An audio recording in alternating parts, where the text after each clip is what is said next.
backed up Belgium's claim to the Congo. Okay. Belgium could not have controlled the Congo, but Britain backed them endorsement up from British so that they could get that. And then Britain benefited from Turn Belgium's rape of the Congo. Well, after World War II, Britain was greatly weakened. They could not really control their colonial areas. And what ended up happening was the United States, through Britain, dominated some of their colonies. So they were actually the main imperialist power behind the concept of Nigeria as a unitary state, with Britain their junior partner in relation to that. France, from the other end, could not compete with the United States for all of Nigeria. But if part of Nigeria broke away and they supported it, then they would get an into part of Nigeria. Resources. So they were in favor of a civil war breaking out and the partitioning of Nigeria. Well, you see a similar thing going on today in the Congo. But it's still happening with the different militias. Right. It may also be going on still in Nigeria. Well, Nigeria has different militias right now. They have the MENJ, there's a Mossab, Movement of Acquisition of Biafran States. There is Arewa. Arewa actually wants an Islamic state in the north.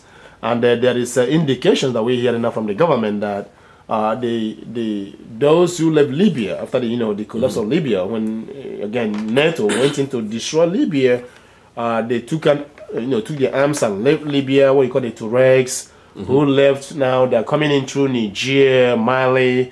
Some of them actually gone through the northern Nigeria, and there has been massive bombing for more than since 2009, and the place has become degenerate. I mean, it has been destroyed. And when I hear you mention that, I'm like, well, I kind of got struck by that. In connection to the genocide going on here and continue to go on, because if it's a mass incarceration, which you mentioned is equal to genocide, then when people like a group of nation state or population of particular tribe is being selectively assassinated or killed, women and children, old people, that's genocide. Yes. Okay, that took place before the Civil War, and this is happening in Kenya, it's happening now in Mali, because the Tuareg think that they are white, and then those who are in Bamako, in Mali, whom they think to be blacks. So there's this conflict in Rwanda. Similar thing is going on, even in Congo. Things like that are going on. Many other parts of the continent. So I mean, how do you link that, and what is the revolution doing to change this situation? Well, here's the thing. How do you empower the continent? It's going to require to take away their resources, think about their countries and their life and their freedom and their resources. What I was going to say, it's going to take revolution to emancipate humanity. How? And that needs to be worked on both fronts. It needs to be worked on within the continent, among the oppressed African continent, and throughout the African continent, among the oppressed people there. It also needs to be worked on in the imperialist countries. We actually have to work to put revolution back on the map. There was a time where people, especially young people who were dissatisfied with the status quo, looked to revolution. We actually have to bring that back. And if there is a successful revolution, say a successful revolution were to happen in this country, one thing that would do is it would weaken the global imperialist setup, because the U.S. is the main imperialist power around the world. Right. It would also put revolution back on the map. In this country and overseas? And around the world. Because first off, there are a lot of people around the world who know that they're being messed over by the United States. Sure. Who know that a lot of what goes on in their country is because of the United States. And if they saw that blood-sucking empire in the United States brought to its knees, they would be very happy. Syria, Iran, Iraq, Afghanistan. They would also want to know, who are those people who took it down? Where are they coming from? And similar to the way in which the revolution in China impacted much of the world with the Black Panther Party selling Mao's Little Red Book here in this country, similar to the way the Bolshevik Revolution in Russia in 1917 reverberated around the world. a revolution in a country like this would have its global reverberations. But before that happens, you're not able to sustain this. How do you sustain the revolution? How do you sustain it? Because sometimes after a certain period of time they collapse. How do you sustain a revolution? Well, that's part of the importance of the work that Avakian has done, because he has looked at the experience of the Bolshevik Revolution, Bolsheviks, what it did right, where it Russia. fell short. He looked at Mao's assessment of the Bolshevik Revolution, because Mao looked at what the Soviet Union did and saw some errors in it and tried to break with those errors and take things farther. Well, Avakian has looked at all of that experience. He's identified the great things that were done and upholds those and defends them against the attacks of the imperialists. But he's also said, hey, but here is where our revolution, our project fell short, and we have to do better the next time. We have to break with those errors and shortcomings. On that basis, he's developed a new approach or a new synthesis of revolution and communism. And we're working to spread that as much around the world as possible. I was going to say, while we're working on making the revolution, we're also working on trying to get the ideas of this new approach to revolution out as much as possible around the world. How's it going? So that people around the world are grappling with that. Well, it's a struggle. It's a struggle. Because for a lot of revolutionaries, they look around the world and they say, hey, revolution has been hard to sustain. And so they give up. Forces. Give up on the idea of revolution. Others of them say, hey, that revolution's been hard. Let's try a different thing. They've been a little betrayers. Let's get in on the democratic thing. See if we can get elected. And in a few places, revolutionaries have run in elections. In one place, they even won. They won the election in Nepal. What they didn't grasp, though, was that they were in the field because they had a revolutionary army and had actually liberated part of the country. They were invited into the revolution as long as they disarmed their army, which means they no longer have any real power base.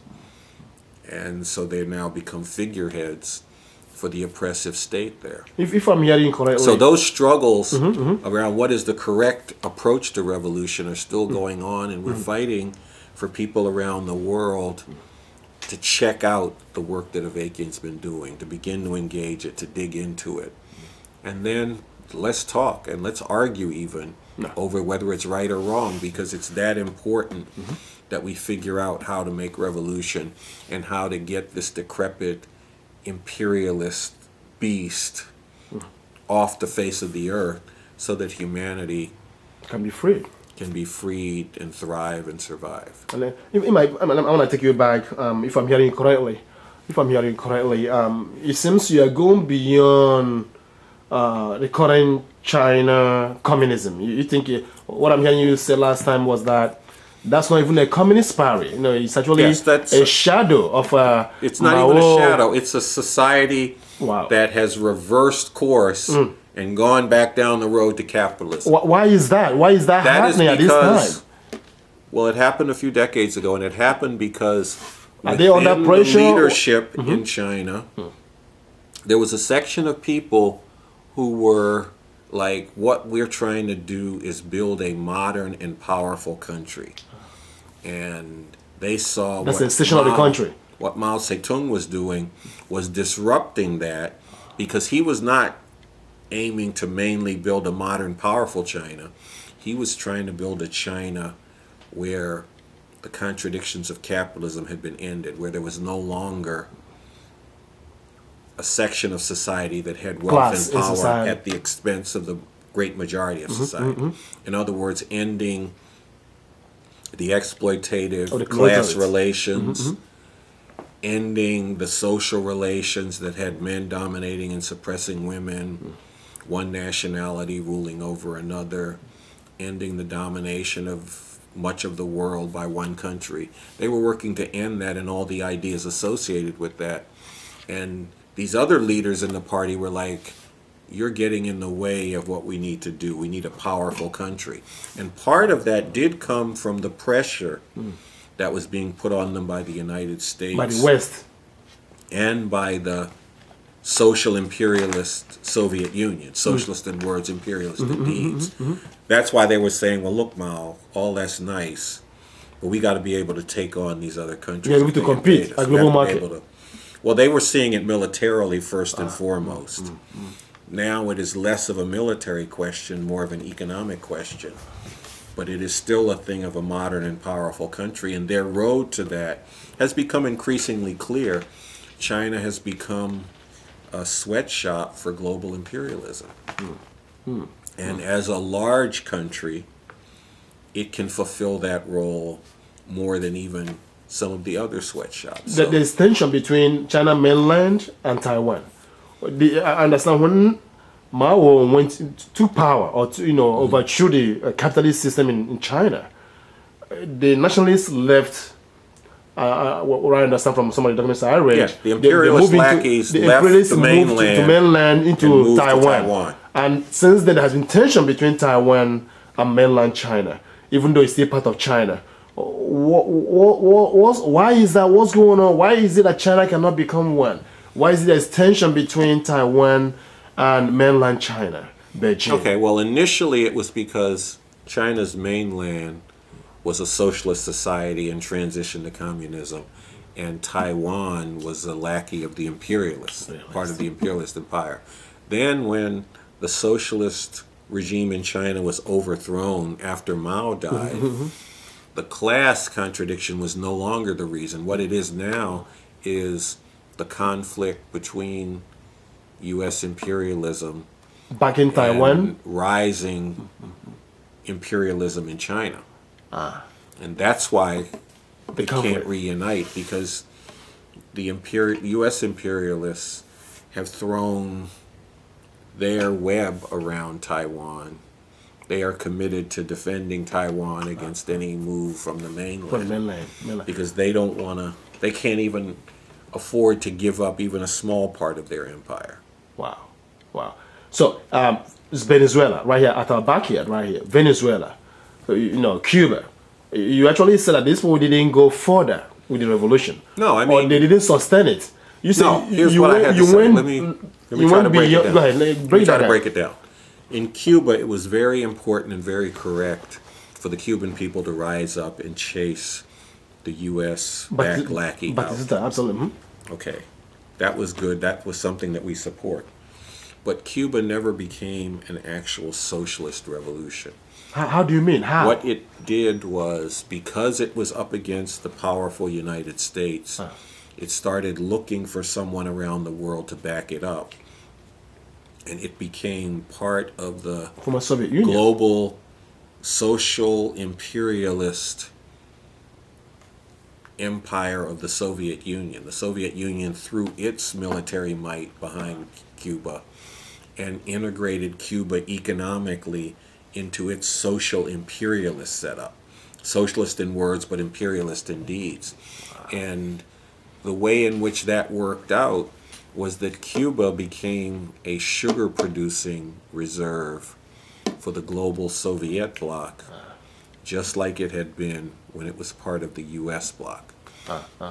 So in other words, Cuba's economy was not being transformed, which was and is a crucial part. But they have the best. They produce the best doctors in the world. I mean, almost the best doctors in the world. The best what? Doctors, medical doctors. Yes, that's true. Yeah, that is also even better than some of the European countries. That was also connected to the division of labor in the Soviet bloc. Cuba produced sugar, but also medicine, doctors, and medical care that could be sent around the bloc, around the Soviet bloc.